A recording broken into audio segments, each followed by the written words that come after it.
எல்லாருக்கும் வணக்கம். எல்லாருக்கும் வாராகி அம்மாவோட அருள் கிடைக்கணும்னு வேண்டிக்கிறேன். கர்மா கர்மா அப்படிங்கிறது வந்து பார்த்திங்கன்னா, நிறைய பேர் நம்ம தப்பு செஞ்சோங்கிறதே ஒத்துக்க மாட்டான். சரிங்களா? ஒரு பிரச்சனை வருது, உங்கள் உடம்பு பலகீனமாக, அதுவும் வயசாகிறது விட்டுருங்க. வயசாகும்போது எல்லாத்துக்குமே உடம்பு பலகீனமாக தான் ஆகும். ஒரு 60 வயசு ஆச்சுன்னா அந்த உடம்புக்குரிய அந்த கண்டிஷன் தான் இருக்கும். சரிங்களா? ஆனால் ஒரு சிலருக்கு வந்து பார்த்திங்கன்னா, கை கால் ஊனமாகவோ இல்லை வேறு எதாவது இருக்கலாம், மனக்குறைவு இருக்கலாம், இல்லை ஏதாவது ஒரு பிரச்சனை இருக்கும், ஒரு சாப்பாட்டுக்கே வழி இல்லாத ஒரு சூழ்நிலை இருக்கும், இல்லை திறமை நல்லா இருந்து அவன் ஒன்றும் இல்லாமல் இருப்பான், ஏதாவது ஒரு பிரச்சனை இருக்கும். சரிங்களா? ஒரு நல்ல பெரிய கோடீஸ்வரன் இருப்பான், திடீர்னு பார்த்தீங்கன்னா ஒன்றும் இல்லாமல் கீழே விழுந்துருவான், அவனுக்கு சாப்பாட்டுக்கே சிரமம் அப்படிங்கிற கண்டிஷன் போகும். இந்த மாதிரி எது நடந்தாலும் சரி, எது நடந்தாலும் உங்களுடைய கர்மாவை பேஸ் பண்ணி தான் அது இருக்கும். சரிங்களா? ஒன்றும் இல்லாமல் ஒரு பிச்சைக்கார பையமாக இருப்பான், அவன் பார்த்தீங்கன்னா திடீர்னு பார்த்தீங்கன்னா பெரிய லெவலுக்கு போயிடுவான், நல்ல ஒரு அருமையான ஒரு திருமணம் நடக்கும், அவன் வாழ்க்கையே மாறி போயிடும். சரிங்களா? ஒரு சிலர் நல்லா இருப்பாங்க, அவங்க வாழ்க்கை ஒன்றும் இல்லாமல் தலைகீழாக போயிடும், எந்த வயசாக இருந்தாலும் சரி. சரிங்களா? அதுதான் கர்மா அப்படின்னு சொல்கிறது. அது நமக்கு புரிஞ்சிக்காமல் என்ன பண்ணுவோம், மேலும் மேலும் தவறு பண்ணி நிறைய பேர் மாட்டிக்கிறாங்க. நமக்கு ஒரு பிரச்சனை ஆயிடுச்சு அப்படின்னோடனே, ஓகே நம்ம ஏதோ ஒரு தப்பு நடந்துருச்சு, அது ஒரு முன்னோர்களோட சாபமாக கூட இருக்கலாம், முன்னோர்கள் வாங்கின கர்மாவாக இருந்தாலும் கூட நம்மளை பாதிக்கும். சரிங்களா? இப்போ என்னோடய லைஃப்பில் நடந்த ஒரு சில விஷயங்களை சொல்கிறேன். எனக்கு வந்து ஒரு தாத்தா இருந்தார். சரிங்களா? அவர் பேரை நான் சொல்ல விரும்பலை, அவர் என்னுடைய தாத்தா தான் இருந்தாலும் யார் நாகரிகங்கிறது எந்த ஒரு பேரையும் சொல்லிக்க வேணாம். சரிங்களா? அவர் என்ன பண்ணுறாரு, நம்ம சின்ன பிள்ளை அதை ஒரு 6th படிக்கும்போது என்ன பண்ணுறாருன்னா, கூட்டிக்கிட்டு வர்றார், என் கூட தான் இருக்கணும் இந்த பையன் அப்படின்னு கூட்டிகிட்டு வர்றார். சரிங்களா? அவர் ரொம்ப பாசமான ஆள் தான், ரொம்ப நம்ம மேலே ரொம்ப பாசமாக இருந்தார். அவர் நான் தான் படிக்க வைப்பேன்னு சொல்லி கூப்பிட்டு வந்துட்டார். ஆனால் அவருக்கு தெரியாது, நம்ம வந்து ஒரு ஆஸ்துமா பேஷண்ட்டு, வீசிங் ட்ரபிள் இருக்குது, காலையில் எந்திரிக்கிறது ரொம்ப சிரமம், சளி பயங்கரமாக இருக்கும், உடம்பு ரொம்ப பலகீனமான உடம்பு, என்னால் ஒரு 1/2 கிலோமீட்டர் கூட நடக்க முடியாத அளவுக்கு ஒரு பலகீனமான உடம்பு அப்படிங்கிறது அவருக்கு வந்து அவ்வளோவா தெரியாது. ஏன்னா எப்போயோ ஒரு சமயம் பார்க்கும்போது ஒன்றும் தெரியாது இல்லைங்களா? நீங்கள் ஒன்றும் இல்லை, பாருங்கள், நிறைய பேர் பாருங்கள் லவ் பண்ணுவாங்க, காதல் பண்ணும்போது பார்த்தீங்கன்னா எந்த ஒரு தவறும் தெரியாது அவங்களுக்கு. ஆனால் நெருங்கி பழகி நல்லா வாழும்போது தான், ஒரு திருமணத்தில் வந்து வாழ்ந்து எல்லாம் ஒரு வீட்டில் இருக்கும்போது தான் முழுக்க முழுக்க இவரை பற்றி அந்த அம்மா குறை சொல்லும், அந்த அம்மா பற்றி இவர் குறை சொல்லுவார். அந்த மாதிரி தான் இதுவும். சரிங்களா? ரொம்ப பிடிச்சிருக்குன்னு சொல்லி கூப்பிட்டு வந்துட்டார், நல்ல மனுஷன் தான். ஆனால் என்ன ஆச்சுன்னு கேட்டிங்கன்னா, அவர் வந்து 4 o'clock, அதாவது 4 மணி 3:30 மணிக்கெலாம் கூட எந்திரிச்சிடுவார். ரொம்ப பாசமான ஆள் தான், அதெல்லாம் நம்ம குறை சொல்ல முடியாது. அழகாக வந்து நமக்கு வந்து பார்த்திங்கன்னா 4 மணிக்கே ப்ரெட் வாங்கிட்டு வந்து கொடுப்பார், சாப்பிடும்பார். எப்போ விடியற் காலையில் 4 மணிக்கு நம்ம 6வது படிக்கும்போது பார்த்திங்கன்னா, அதுவும் குளிர்காலம் வந்துருச்சுன்னு வைங்க, நம்மளால் ஒன்றுமே செய்ய முடியாது, ரொம்ப மோசமாக இருக்கும் உடல்நிலை வந்து. சரிங்களா? என்ன ஆயிடுச்சுன்னு கேட்டிங்கன்னா, அவருக்கு வந்து கொஞ்சம் பிடிக்காமல் போயிடுச்சு. ஏன்னா ஒரு அந்த வயசுக்குரிய அந்த வேகம் இல்லை, பலம் இல்லை, எதுவுமே இல்லை, ரொம்ப குறுகி, அதாவது கூணு விழுந்துருச்சு. அப்பயே கூணு விழுந்து தான் அந்த மாதிரி தான் நடப்போம் நம்ம. அதெல்லாம் பார்த்துட்டு அவருக்கு வந்து பிடிக்கல. என்னன்னா, ஏன்னா அவர் வந்து அந்த வயசுலேயே நல்லா ஸ்ட்ராங்காக இருக்கார், 65 வயசில் நல்லா ஸ்ட்ராங்காக இருக்கார். சரிங்களா? அப்போ நான் சொல்கிறது, நம்ம வந்து 6வது படிக்கிற பையன் என்னடா இப்படி எப்படிலாம் பிள்ளைங்களுக்கு எப்படி ஓடுது முடியாது, வேணாடா இருக்கான்னு சொல்லிட்டு வெறுப்பு வர ஆரம்பிச்சிருச்சு. காலையில் அவர் எழுப்பி விட்டாருன்னா எந்திரிக்கிறது ரொம்ப தடுமாறுவோம், அதெல்லாம் பார்த்து அவருக்கு வந்து வெறுப்பாகி போச்சு. சரிங்களா? அப்போ என்ன பண்ணுறாருன்னா, நம்மளை வந்து ரொம்ப காயப்படுத்துவார். அவர் அறியாமல் செய்கிறது தான், அவருக்கு தெரிஞ்சு செஞ்சிருப்பார், நான் சொல்ல வரல.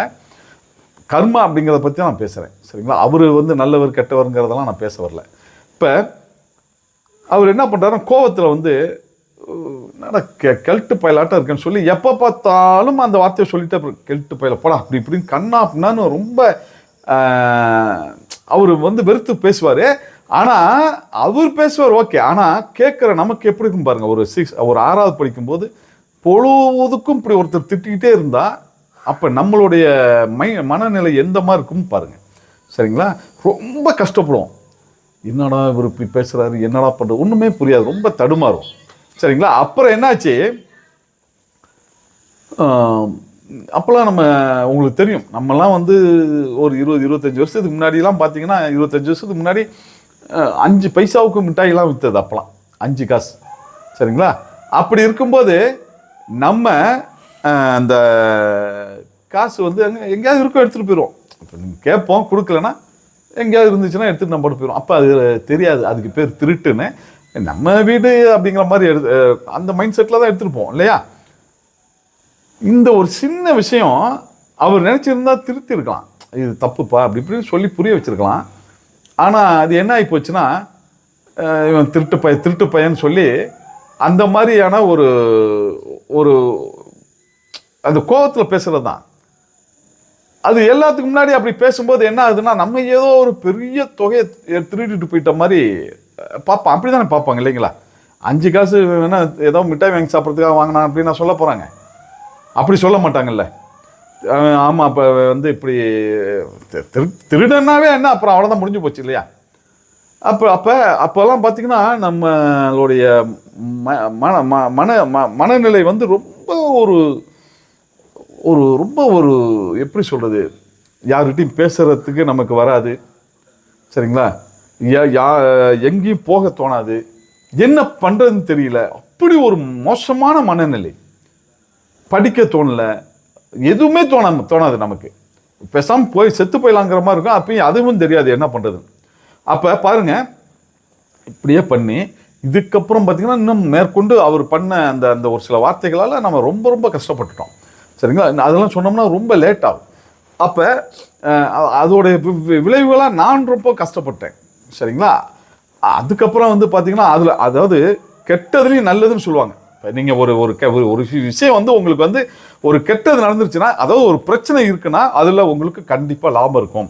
அப்போ இதில் பாருங்கள், இவர் வரதை பார்த்துட்டு பயந்துட்டு நம்ம என்ன பண்ணுவோம்னா நடக்க ஆரம்பிச்சிடும். இவர் வந்தால் திட்டுவார், ஏதாவது சொல்லுவார்னு சொல்லி நாள் கணக்காக நடப்போம். அவர் காலையில் அவர் சாப்பிட்றதுக்கு முன்னாடி நம்ம சாப்பிட்டு கிளம்பிடுவோம். அதுக்கப்புறம் அவர் மதியம் வந்து தூங்கினதுக்கப்புறம் 3 மணிக்கு வந்து சாப்பிடுவோம். சரிங்களா? அதுக்கப்புறம் என்ன பண்ணுவோம்னா 7 மணிக்கெலாம் அவர் வந்து சாப்பிட்றதுக்கு முன்னாடி 7 மணிக்கெலாம் சாப்பிட்டு நைட் நம்ம வந்து வாக்கிங். இது என்ன ஆச்சுன்னா, வாக்கிங் போய் போய் போய் போய் கடைசியில் வந்து பார்த்தீங்கன்னா உடம்பு நல்லா ஸ்ட்ராங் ஆயிடுச்சு. அந்த வீசிங் ட்ரபிள் அது இது எல்லாமே போயிடுச்சு. எந்த மருந்து சாப்பிடல, எதுவும் சாப்பிடல. கடைசியில் பார்த்தீங்கன்னா குளிர்னா என்னன்னே தெரியல, அந்த அளவுக்கு வந்து உடம்பு. ஏன்னா வருஷ கணக்காக நம்ம இப்படி பண்ணால் அப்புறம் எப்படி ஆகும்? சரிங்களா? அவர் எப்போல்லாம் வந்து நம்மளுடைய வீட்டுக்கு வராரோ அப்போல்லாம் நம்ம வந்து இந்த மாதிரி பண்ண ஆரம்பிச்சிட்டோம். ஏன்னா ஒரு வருஷத்தில் திருப்பி நம்ம சொந்த ஊரில் போய் படிக்க ஆரம்பித்தோம். சரிங்களா? அப்போ என்ன ஆச்சுன்னா, அவர் வராருன்னா உடனே கிளம்பி போயிடும். இப்படியே நடந்து நடந்து நடந்து கடைசியில் பார்த்தீங்கன்னா உடம்பு நல்லா ஸ்ட்ராங் ஆயிடுச்சு. சரிங்களா? அவர் ஆனால் எப்பயுமே இந்த வார்த்தைகளை சொல்லி திட்டிக்கிட்டே இருப்பார். எதையாவது ஒன்று சொல்லி திட்டுவார், நமக்கு ரொம்ப கஷ்டமாயிரும். அதோடைய பின்விளைவு, அதோடைய விளைவுகளை நான் ரொம்பவும் தடுமாறிட்டேன். சரிங்களா?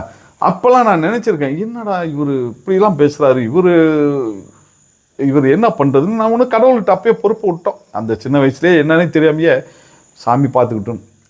அது பாருங்க, அவருக்கு வயசு வந்து ஒரு 85 வயசு இருக்கும். ஒரு கேஸ், ஆக்சுவலாக அதில் வந்து பெரிய தவறு, நம்மளும் ஒன்றும் பெரிய தப்புலாம் கிடையாது. அதில் அவருக்கு அது சுத்தமாகவே அதில் வந்து அவருடைய தப்புங்கிறது தப்புன்னு இல்லை, மொத்தத்தில் அவர் என்னன்னே தெரியாது. ஆனால் அவரை வந்து இந்த காலம் பாருங்க, காலமோ சூழ்நிலையோ இல்லை மனிதர்களோ அவரை அக்யூஸ்டு ஒன், அதாவது குற்றவாளி, அதாவது அவர் தான் முதல் குற்றவாளின்னு சொல்லி அவருக்கு ஒரு கேஸ் ஃபைல் பண்ணி கேஸ் நடந்து அதுக்கப்புறம் அவர் இறந்துட்டார். அது இறந்தும் அவருடைய ஒரு பெரும் தொகையை வந்து அந்த கேஸ் மூலமாக போயிடுச்சு. அதாவது நான் என்ன சொல்கிறேன்னா, சும்மாவே ஒருத்தனை திருடன் சொன்னதோட விளைவு கடைசியாக அவர் எந்த தப்பும் பண்ணாமல் குற்றவாளி அப்படிங்கிற ஒரு பேர்லேயே வந்து இறந்து போகிற மாதிரி ஆகிப்போச்சு. சரிங்களா? அது இல்லாமல் பொருள், ஏகப்பட்ட பொருளாதாரத்தில் ஒரு பெரிய, அதாவது பெரும் பணம் வந்து அவங்க கையை விட்டு போயிடுச்சு இந்த கேஸோடைய தொடர்ச்சியாக. சரிங்களா? இதில் யார் யார் என்னென்ன தப்பு பண்ணாங்க அதெல்லாம் அப்புறம், அதை பற்றிலாம் நான் பேச வரல. அதை பற்றி நம்மளாம் பேசணும்னா அது ஒரு 4 மணி நேரம் 5 மணி நேரம் பேசணும். நான் என்ன அப்போ பாருங்கள், இவர் அன்னைக்கு பண்ண அந்த தப்பு, அதாவது ஒரே ஒரு சின்ன, உங்கள் பிள்ளையாவே இருக்கட்டும், ஒரு சின்ன தப்பு பண்ணிட்டாங்க அப்படின்னா ரொம்ப ஈஸியாக திருத்திருக்கலாம். ஆனால் அவர் அதை செய்யலை. மேற்கொண்டு ஒரு சின்ன பையனாச்சே, இவனை வந்து ஏன் இவ்வளோ காயப்படுத்துகிறோமே அப்படிங்கிற அந்த ஒரு இது இல்லை. அவர் நல்லதுக்கு செஞ்சாரோ கெட்டதுக்கு செஞ்சாரோ, ஆனால் அந்த வார்த்தைகள் வந்து எதிராளிக்கு, எதிரில் இருக்கவனுக்கு என்ன மாதிரியான ஒரு விளைவை கொடுக்கும்னு அவர் தெரியாமல் பண்ணதோடைய விளைவு கடைசியில் அவருக்கு வந்து அந்த கிட்டத்தட்ட 20, 25, 30 வருஷம் கழித்து அவரை பாதித்து அவர் குற்றவாளி, அவருக்கு என்னன்னு தெரியாது. அவர் அவருக்கு என்ன கேஸு கூட அவருக்கு தெரியாது. ஏன்னா அங்கே என்ன நடந்ததுன்னு அவருக்கு தெரியாது. என்னன்னே தெரியாத ஒருத்தர் மேலே வந்து அது போட்டு அது முதல் குற்றவாளியாக அவரை சேர்த்து குற்றம் சாட்ட நபர். ஆனால் குற்றவாளின்னு தான் முதல்ல சொல்லுவோம் இல்லையா, அக்யூஸ்டு அப்படின்னு தான் சொல்லுவோம். சரிங்களா, அதான் குற்றவாளி அப்படிங்கிற மாதிரி. என்னன்னே தெரியாத ஒரு இதில் போய் மாட்டி பெரும் பணத்தை வந்து இழக்கிற மாதிரி ஆகி, சரிங்களா, இதுதான் நடக்கும். இதுக்கு பேர் தான் கர்மா.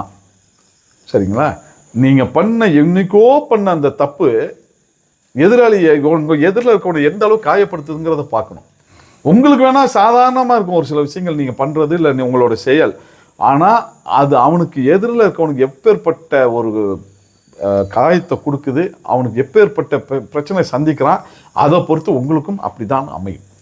சரிங்களா, வெறும் 5 காசு 10 காசுன்னு எடுத்துகிட்டு போயிட்டு அந்த இதை வந்து ஒரு திருடன் கொண்டு போனதுக்கு கடைசியாக வந்து பார்த்தீங்கன்னா பெரும் பணம் உங்களை விட்டு போயிடுச்சு, சமுதாயமே திருடிடுச்சு. அப்படி தான் சொல்லணும் அதை. சரிங்களா, சம்மந்தம் இல்லாமல் அவருடைய பணம் போயிடுச்சு, லட்சக்கணக்கில். சரிங்களா, கிட்டத்தட்ட கோடின்னு நெருக்கி சொல்லலாம்.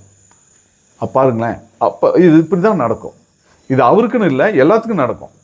சரிங்களா, அதுதான் கர்மாங்கிறது. நீங்கள் வந்து எதுக்குறா இந்த தப்பு நடந்தது, ஏன்டா, எதுவுமே இங்கே சும்மா நடக்காது, நமக்கு தெரியாமல் வேணா இருக்கும், அவ்வளோதான். உங்கள் அப்பா பண்ணியிருப்பார், ஏதோ ஒரு பிரச்சனை பண்ணியிருப்பார், அதுக்கு நீங்கள் மாட்டிக்குவீங்க. இல்லைனா தாத்தா பண்ணியிருப்பார், அதுக்கு பேரை மாட்டிக்குவான், பேத்தி மாட்டிக்கும். சரிங்களா, இப்படித்தான் உங்களுக்கான அந்த கர்ம வினைகள் வரும். இந்த கர்ம வினைகளை வந்து போக்குறதுங்கிறது அவ்வளோ எளிதாக பண்ண முடியுமான கஷ்டம்தான். முதல்ல என்ன பிரச்சனையும் பார்க்கணும். இங்கெல்லாம் நம்மக்கிட்ட வருவாங்க, நிறைய வெளிநாட்டு நபர்கள்லாம் கூட வருவாங்க. அப்போ நம்ம அவங்ககிட்ட சொல்லுவோம், ஐயா உங்களுக்கு இந்த மாதிரி இருக்குது, உங்களுடைய முன்னோர்கள் இப்படி பண்ணியிருக்காங்க, நீங்கள் ஒரு 2-3 பேர்த்துக்கு வந்து திருமணம் உங்களால் முடிஞ்சது ஏதோ ஒரு மினிமமான ஏதோ ஒரு உங்களால் என்ன முடியுமோ அதை செய்யுங்க. ஒரு தாலி எடுத்து கொடுக்க முடிஞ்சால் தாலி எடுத்து கொடுங்க, இல்லை ஒரு புடவை எடுத்து கொடுங்க, ஒரு 4 பேர்த்துக்கு திருமணம் பண்ணுங்க. ஏன்னா உங்களுடைய முன்னோர்கள் பெண்கள் விஷயத்தில் சரியில்லாமல் இருந்திருக்காங்கன்னு சொல்லுவோம். அவங்க அதே மாதிரி செய்வாங்க, அதுக்கப்புறம் நல்லா இருப்பாங்க. அதுக்கப்புறம் இந்த பூஜை புனஸ்காரங்கள்லாம் பண்ணுவாங்க.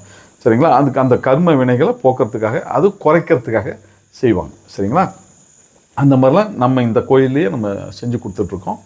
சரி, அந்த கர்ம வினைகளை போக்குறதுக்காக அதான் ஒருத்தர் கெட்டுட்டாங்க, ஒருத்தர் உங்களால் கெட்டாங்கன்னா 10 பேர்த்த வாழ வைக்கணும். சரிங்களா, நிச்சயமாக உங்களுடைய கர்ம வினை குறைஞ்சிரும். சரிங்களா, உங்களுடைய முன்னோர்களால் 10 பேர் பாதிக்கப்பட்டாங்கன்னா நீங்கள் ஒரு 20 பேர்த்து செய்யுங்க.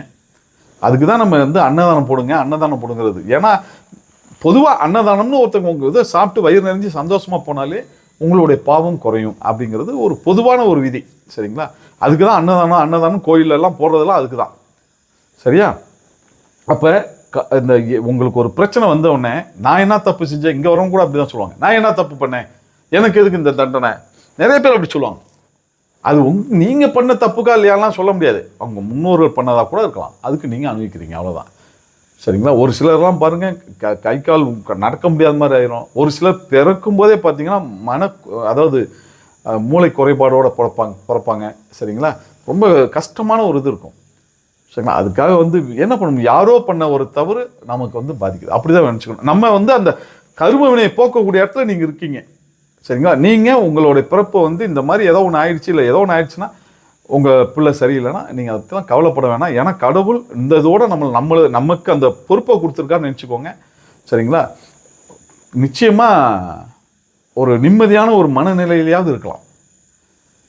ஐயா நான் எல்லாமே பண்ணுறேன், எல்லாமே செஞ்சும் எனக்கு ஏதாவது பிரச்சனை இருக்குன்னா உங்கள் கீழே வந்து வாட்ஸ்அப் நம்பர் இருக்கும், அதுக்கு உங்களுடைய ஜாதகத்தை சென்ட் பண்ணுங்கள், எப்படி இருக்குன்னு பார்ப்போம். ஒருவேளை அது குறைக்க வாய்ப்பு இருக்குது, கர்ம வினைகள் குறைய வாய்ப்பு இருக்குன்னா அதுக்கான உண்டான வேலைகளை செய்யலாம். இங்கே ராகு கேது பரிகாரஸ்தலமாக அந்த கோயில் இருக்குது, கூடவே லகுவராகி அம்மா இருக்காங்க. சரிங்களா, உங்களுக்கு உங்களுடைய வாழ்க்கை உங்களோட வெற்றி எதையுமே இலகுவாக தரத்துக்கு தான் இந்த அம்மா இருக்காங்க. சரிங்களா, விருப்பம் இருக்கிறவங்க கீழே இருக்கிற நம்பருக்கு உங்கள் ஜாதகத்தை சென்ட் பண்ணுங்கள், நம்ம பார்ப்போம். என்றைக்கும் எல்லோரும் நல்லா இருக்கணும்னு வாராகி அம்மா கிட்ட வேண்டிக்கிறேன். நன்றி, வணக்கம்.